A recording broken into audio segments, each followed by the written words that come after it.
మౌన పోరాటం మౌన పోరాటం.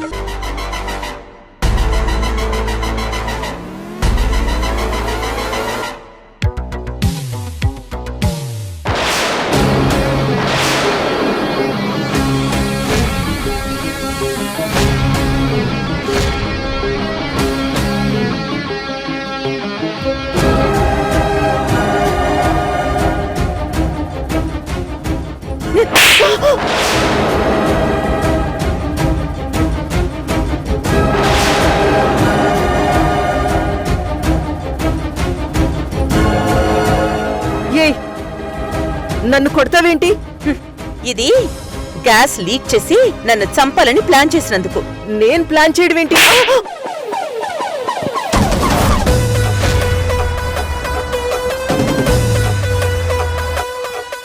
ఇది గ్యాస్ సిలిండర్ పేలితే ఈ ఇల్లు మొత్తానికి ఎఫెక్ట్ అవుతుందని, అందులో మీరు కూడా పోతారని తెలియక ఇంత దుర్మార్గమైన ఆలోచన చేసినందుకు. ఏయ్, నేనేం చేయలేదు, నాకేం తెలీదు.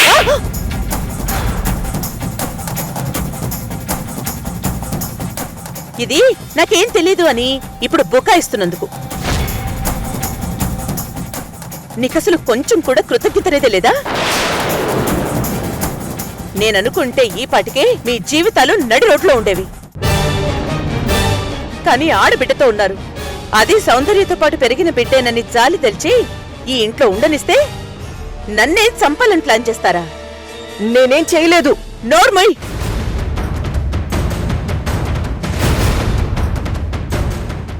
నువ్వేం చేయకుండా ఈ టైంలో ఇక్కడ నక్కి ఏం చేస్తున్నావు? ఇంత పొద్దున్నే అందరికంటే ఇంట్లో నేనే లేస్తానని నీకు తెలుసు. వంటగదిలోకొచ్చి స్టవ్ వెలిగిస్తానని కూడా తెలుసు. అందుకే గ్యాస్ ఓపెన్ చేసి పెట్టావు. లక్కీగా సిలిండర్ అయిపోయింది కాబట్టి ఈ ఇల్లు పెద్ద ప్రమాదం నుంచి తప్పించుకుంది.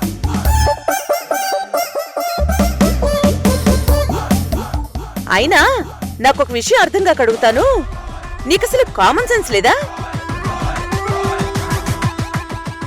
నాకు మొన్నటి వరకు చూపులేదు, కానీ నా ముఖ్యం ఇంకా పనిచేస్తూనే ఉంది కదా. అంత గ్యాస్ లీక్ అయితే నాకు వాసన రాదా?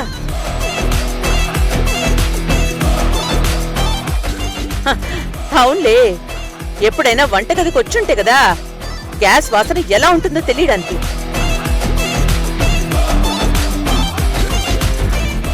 నన్ను చంపాలన్నంత పెద్ద ప్లాన్ వేసిన దానివి ఇంత చిన్న లాజిక్ ఎలా మర్చిపోయావు? ఏయ్, నన్ను బుర్రలేని దానివి అంటున్నావు. మరి నువ్వు మాత్రం గ్యాస్ వాసన తెలిసి అగ్గిపుల్ల ఎలా వెలిగించావు? నేనక్కడ ఉన్నప్పుడే స్టవ్ నాబ్స్ ఓపెన్ గా ఉన్నాయి. అప్పుడే నాకు డౌట్ వచ్చింది.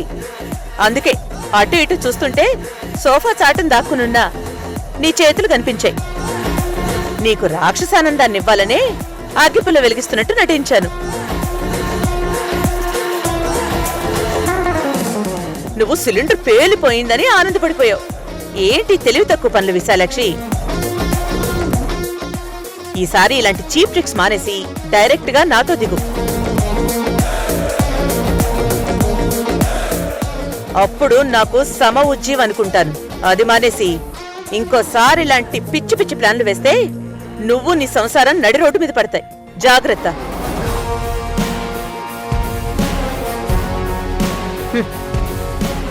హలో, ఆ లైటర్ ఇవ్వు. అగ్గిపెట్టితోనే కాదు, దీంతో వెలిగించిన సిలిండర్ పేలిపోతుంది. తెలివితో బుద్ధత్తమ్మా.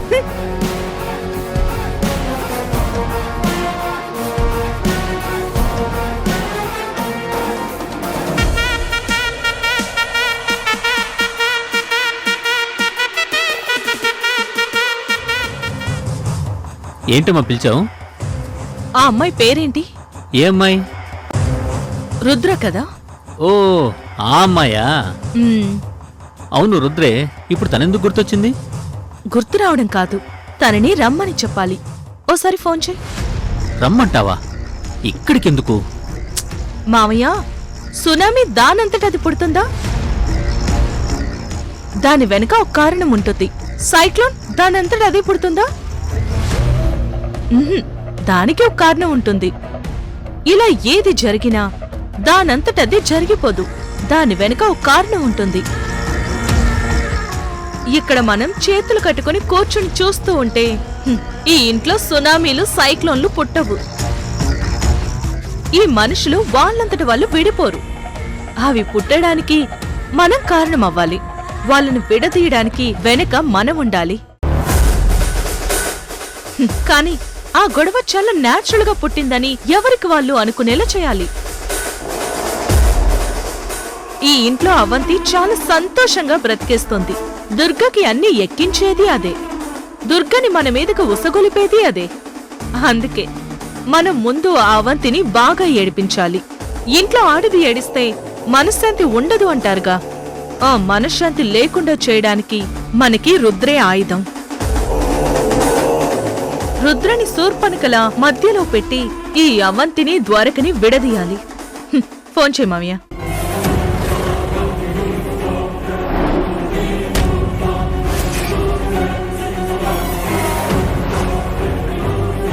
హలో, ఎవరు? హలో హలో, ఎవరు? నా పేరు నక్షత్ర. నువ్వు లవ్ చేస్తున్న ద్వారక తమ్ముడి భార్యని. ఓ, ద్వారకకి ఒక తమ్ముడున్నాడా? అతనికి పెళ్లి కూడా అయిందా? అన్నకి పెళ్ళయ్యి ఓ బేబీ పుట్టి చనిపోయాక కూడా తమ్ముడికి పెళ్ళవకుండా ఉంటుందా? ఓకే, నువ్వు నాకెందుకు ఫోన్ చేశావు? నేను నీతో మాట్లాడాలి. నాతోనా? నీకు నాకు పరిచయమే లేదు. నాతో నువ్వే మాట్లాడతావు. ఏం మాట్లాడతానో వస్తే తెలుస్తుంది. కానీ నువ్వు రాకపోతే మాత్రం నీకే నష్టం. ఎందుకంటే ద్వారకని ఖచ్చితంగా నీకు దక్కేలా చేయగలిగేది నేనొక్కదాన్నే. ద్వారకకి నీ మీద ప్రేమ పుట్టేలా చేయగలిగేది నేనే. ఓకే, వస్తాను. ఎక్కడికి రావాలి?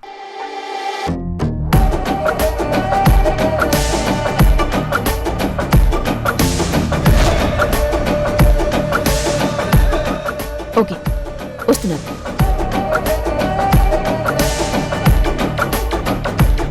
వస్తావ్? రాక ఎక్కడికి పోతావ్? ద్వారకని పిచ్చిగా ప్రేమించావు కదా, వస్తావ్? మావయ్య, రుద్ర వస్తుంది కదా. ఇప్పుడు రుద్ర నిప్పు రాచేసి ఆశ పెంచి ద్వారకని తన వైపు లాక్కునేలా చేస్తాను. అవంతిని ద్వారకని దూరం చేస్తాను. వాళ్ళిద్దరిని ఒకటి చేస్తాను. దుర్గని ఏడిపిస్తాను. నేను చేసే ప్రతి ప్లాను ఫెయిల్ అవుతుందని నన్ను అన్నిసార్లు తిట్టావు. కానీ ఇప్పుడు నువ్వు వేసిన ప్లానే సిల్లీగా ఉంది. ఇదే మాట ముందు చెప్పొచ్చు కదా, ఇప్పుడు చెప్తున్నావు. అసలు ప్లాన్ ఏంటో నాకు చెప్పావా? ముందు తెలిసిపోతే కిక్కే ఉంటుందని బిల్డప్గా దాచావు. ఎంతసేపు గ్యాస్ లీక్ చేసే ఆలోచనలోనే ఉన్నావు గానీ దాని స్మెల్ గురించి గానీ, సిలిండర్ ఫుల్లుగా ఉందో లేదో చూసుకోవడం గానీ, లేకపోతే ఫుల్ సిలిండర్ మార్చుకోవడం గానీ ఇవేమి లేవా? నాకేం తెలుసు? నేనెప్పుడైనా కిచెన్లోకి వెళ్ళానా? అవన్నీ చెక్ చేసుకోవాలని తెలీదు నాకు. అందుకే చెప్పేది, అప్పుడప్పుడైనా కిచెన్లోకి వెళ్ళి వంట చేయమని. వింటావా? నేను నాగమణి కూతుర్ని అంటాం. చాలింకాపు.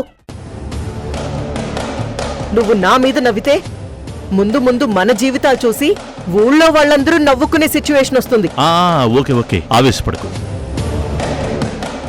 నేను నిన్ను ఆట పట్టిస్తున్నాను గానీ జానకి చేసిన పనిని చాలా సీరియస్గా తీసుకున్నాను. దాని గురించే చాలా స్ట్రాంగ్గా ప్లాన్ చేస్తున్నాను. వదలకూడదు మహేంద్ర, దాన్ని అస్సలు వదలకూడదు.